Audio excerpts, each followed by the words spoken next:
Hoy el mapa del mundo viene con 5 fuegos encendidos. El más peligroso está en Oriente Próximo.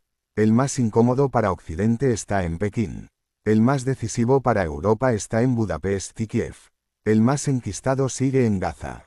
Y el más interesante en América del Norte está en Ottawa. Vamos al grano porque hoy sí que hay tela. Arrancamos por el punto más caliente del día. El estrecho de Hormuz.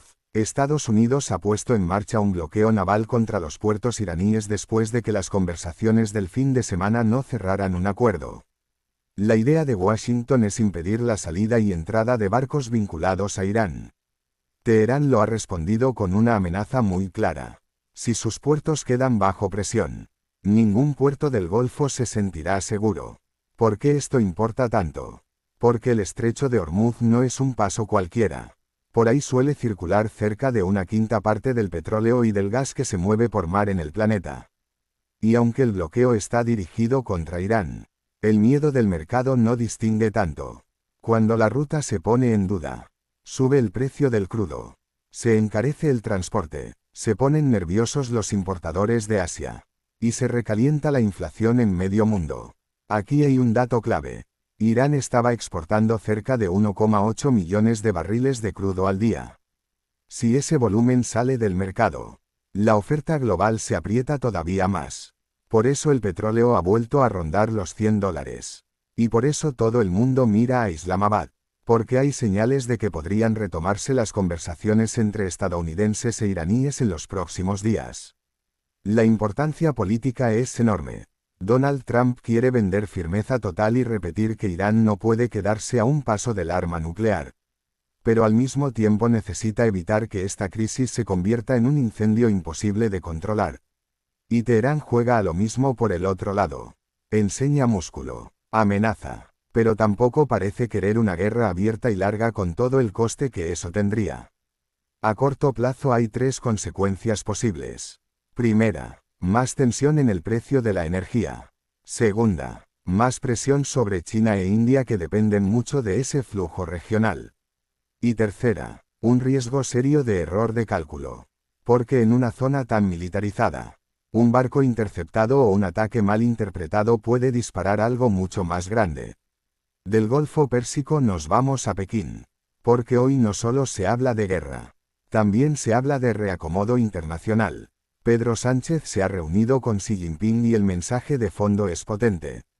España y China quieren estrechar la relación en un momento en que buena parte de Occidente está incómoda con el rumbo de Estados Unidos y con el deterioro del orden internacional. Traducido al lenguaje de la calle, Madrid está diciendo que quiere más margen de maniobra, que no quiere depender de una sola capital, y que prefiere jugar en un tablero multipolar. Esto no significa que España se pase al bando chino. Pero sí significa que Europa está buscando aire. Y China lo sabe. Pekín quiere presentarse como socio estable, como mercado, como actor diplomático, y como alternativa parcial al caos que generan las guerras comerciales y los giros bruscos de Washington. En la reunión se habló de comercio, de infraestructuras, de acceso para productos españoles, y también de política internacional. Sánchez insiste en el multilateralismo. Y se aprovecha para reforzar la idea de que el sistema global se está resquebrajando. ¿Por qué importa esto? Porque no es un gesto aislado. Varios líderes occidentales han pasado por China este año. Y eso nos dice que Europa no quiere romper con Pekín aunque siga desconfiando en asuntos de seguridad. El gran debate ya no es si acercarse o no. El gran debate es cuánto.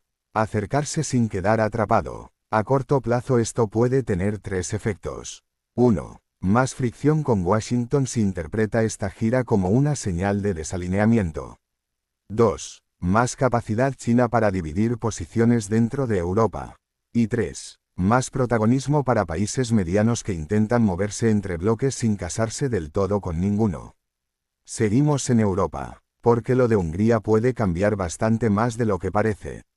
La gran novedad es que Viktor Orbán ha salido derrotado y Peter Magyar se prepara para llegar al poder. Esto es importante porque Orbán llevaba años siendo el principal tapón dentro de la Unión Europea para decisiones sensibles sobre Ucrania. Entre ellas un préstamo de 90.000 millones de euros que Kiev necesita con urgencia para sostener el esfuerzo de guerra y aguantar sus cuentas. Ojo, Peter Magyar no es un líder abiertamente pro-ucraniano. No conviene venderlo así, pero sí parece menos hostil que Orbán. Y solo con eso ya cambia el clima político en Bruselas. Hungría podría dejar de bloquear sanciones. Podría dejar de sabotear acuerdos financieros. Y podría rebajar un ruido que le venía muy bien a Moscú. ¿Por qué importa tanto? Porque Ucrania necesita dinero ya. No dentro de 6 meses. Ya, y porque la unidad europea no depende solo de discursos grandilocuentes. Depende de quitar vetos, de sacar votaciones adelante, de no regalarle a Rusia una grieta interna en la Unión Europea.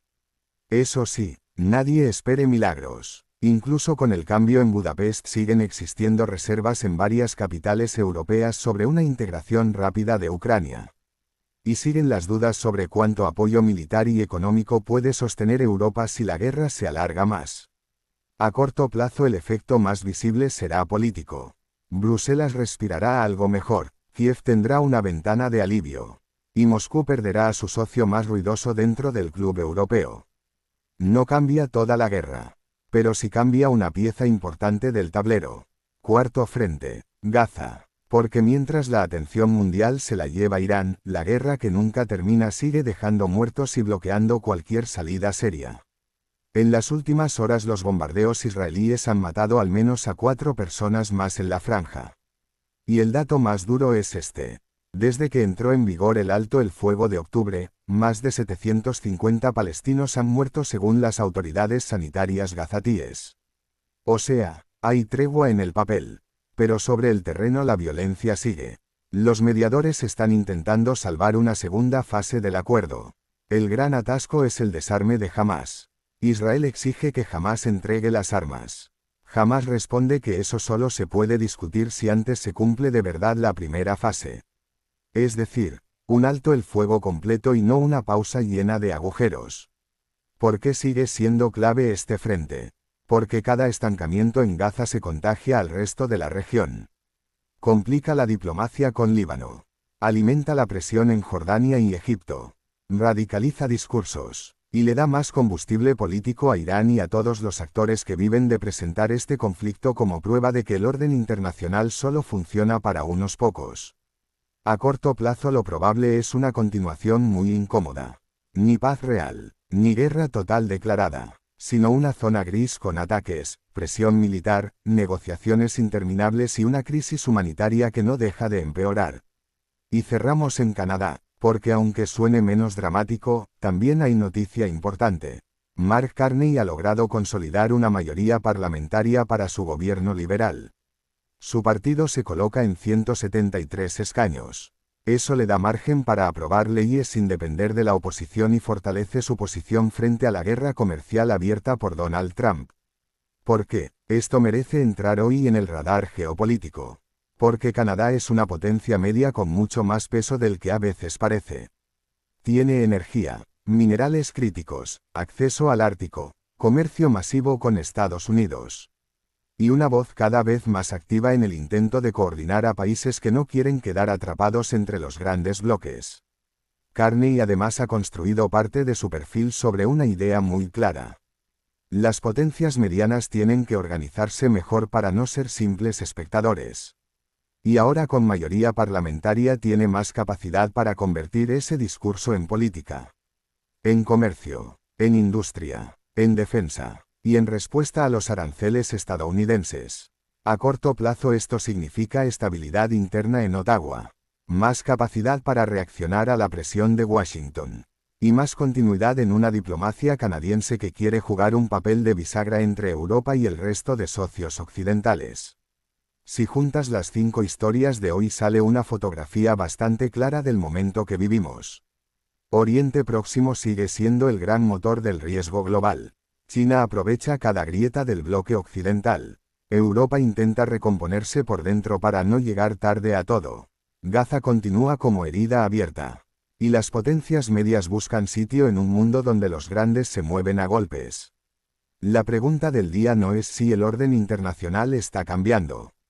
Eso ya está pasando. La pregunta es quién llega mejor colocado al nuevo reparto de cartas. Y ahora mismo nadie tiene una mano perfecta. Estados Unidos tiene fuerza militar, pero cada vez genera más incomodidad entre socios. China gana espacio diplomático, pero sigue despertando desconfianza. Europa quiere autonomía, pero aún va a distintas velocidades. Y Oriente Próximo sigue recordándonos que una sola chispa puede mover la economía mundial entera. Así que el resumen de hoy es sencillo.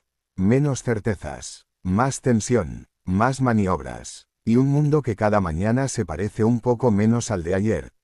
Hasta aquí Geopolítica Diaria. Mañana volvemos con más contexto, menos ruido, y todo lo que de verdad mueve el tablero global.